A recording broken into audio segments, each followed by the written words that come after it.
الواحد دلوقتي بيسأل الشيخ فتحي، سمع الشيخ فتحي فتحمس وتشجع وقال إن شاء الله هتوكل على الله وأبدأ في حفظ القرآن. تمام. يحفظ القرآن إزاي؟ يبدأ إزاي؟ أولا إن هو يستحضر عظمة هذا القرآن. نعم. وفضل الله سبحانه وتعالى في هذا القرآن. أنت يعني الإنسان يدعو الله سبحانه وتعالى ويصدق في دعائه إن هو عايز يحفظ القرآن. دي أول شيء. نعم. النية. نعم. الأمر الثاني يستحضر هو عاوز يحفظ ليه. فيبدأ بقى إن هو يقرأ مثلا عن فضل القرآن، يتحمس. الآيات والأحاديث، يسمع حد بيتكلم عن فضل القرآن، عن فضائل القرآن، أي حد من اللي هو بيحب أسلوبهم، أو يعني الكلام بيكون سهل بالنسبة له أو كده. فيبدأ إن هو يستحضر فضل القرآن. والقرآن طبعا ربنا سبحانه وتعالى جعله هداية لجميع الخلق. معجزات الأنبياء انتهت بموتهم. نعم. إلا القرآن فلم الله. ينتهي بموت النبي عليه الصلاة والسلام، صلى الله عليه وسلم. بل هو مستمر، وده من رحمة ربنا سبحانه وتعالى بهذه الأمة. نعم. فالقرآن في ربنا سبحانه وتعالى جعله هداية لجميع الخلق، المؤمن والكافر. واللي هيقرأ القرآن يعني سيأخذ من فضله وبركته، سواء مسلم أو كافر. لأن ربنا سبحانه وتعالى بيقول هدى شهر رمضان الذي أنزل فيه القرآن هدى للناس. نعم. لجميع الناس. وفي كم سمعنا من يعني أناس غير مسلمين كان سبب هدايتهم صحيح آية معينة، يعني سمعوها فاهتدوا بها. والجبير بن مطعم لما كاد قلبي أن يطير. صحيح. فهو القرآن يعني في تأثير، وفي هو إعجاز من رب العالمين سبحانه وتعالى. نعم. يؤثر على المسلم ويؤثر على الكافر. سبحان الله. فيا أيها الناس يا أيها الناس. الناس وربنا. الناس ده المسلم والكافر. قد جاءتكم موعظة من ربكم وشفاء لما في الصدور. يا سلام. فده لجميع الناس. كتاب أنزلناه إليك مبارك.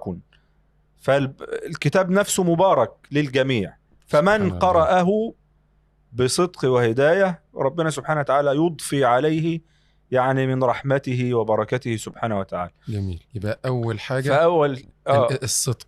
أول والدعاء. أول شيء الصدق والدعاء. والتاني شيء إن هو يتعلم فضل القرآن. ومحدش بقى النقطة اللي أنا بقولها اللي هي للمسلم والكافر الهداية، عشان محدش يقول لا ده أنا صاحب ذنوب، ده أنا مثلا ما وقت مشغول، ده أنا مش عارف إيه. لا، أنت افتح المصحف واقرأ ستنال من هدايته. الله. أو اسمع القرآن لو أنت مشغول عن القراءة، شغله في موطن عملك، أو أنت رايح في المواصلات، أو أنت جاي، ستنال من هدايته. الله. وكل ما تاخد أكتر أو تسمع أكتر أو تقرأ أكتر ستنال كل هذه البركات والخيرات. جميل. فده الأمر الثاني. الأمر الثالث إن هو لازم يلزم نفسه بشيخ. نعم. ده الأمر الثالث. ويلزم نفسه بشيخ متقن. متقن، عشان خاطر ان هو يعني برضو يبقى معاه في تصحيح الألفاظ والتشكيل والأمور دي وبعض أحكام التجويد. لكن عايز أقول ان هو الشخص لازم يلزم نفسه ان هو يستمر مع الشيخ. جميل. ليه؟ لأن احنا كبشر بيجي لنا فترات فتور. صح. أو كسل، أو بيجي لنا همة شديدة جدا، نبقى احنا شعلة نشاط وبتاعه، وفي الآخر ننام في الخط. فأنا ألزم شيء للإنسان الفلوس. ألزم شيء للإنسان وإن هو يدفع للشيخ مقدما. أيوة. عشان إن هو أن دفعت ما هو لازم أروح. الواحد هو ممكن هو لو راح للشيخ النهارده يجي المرة الجاية عنده شغل، فيقول والله ده أنا مضغوط في الشغل فمش هقدر أروح النهارده. طب مش هتقدر تروح ليه؟ ما هو خايف اليومية تروح منه. لكن هو اما يكون دافع بقى مقدما، لا لازم أروح. لا ده طب لا الشغل هنحاول نظبط الأمور. أيوه. فهو أو يلزم نفسه بأي شيء. بس صراحة صحيح. أنا من مجال خبرتي في الموضوع صراحة يعني قل من يلتزم بغير هذا.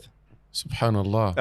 وده طبعا لا يطعن في صدق الإنسان، والإنسان ممكن يكون صادق فعلا في يعني حفظه وذهابه للشيخ، لكن هو ممكن أما بيجي له مشاغل بيقوم يفرط شوي. لكن الإلزام لا، بيلزم شوي. كويس.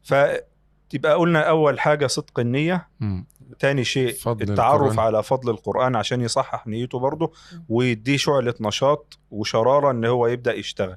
تالت حاجة اللي هي الإلزام، ان هو يلزم نفسه مع حد بحيث ان هو ايه خلاص ده متابع معاه، فما يبدأ ان هو ما يكسلش او يتراجع او كده. والشيخ طبعا هيوجهه، هيحط له الخطط اللي يمشي عليها، هيتابعه في مراجعة القديم، في حفظ الجديد، في تصحيح الألفاظ وما شابه ذلك من هذه الأمور. ممتاز.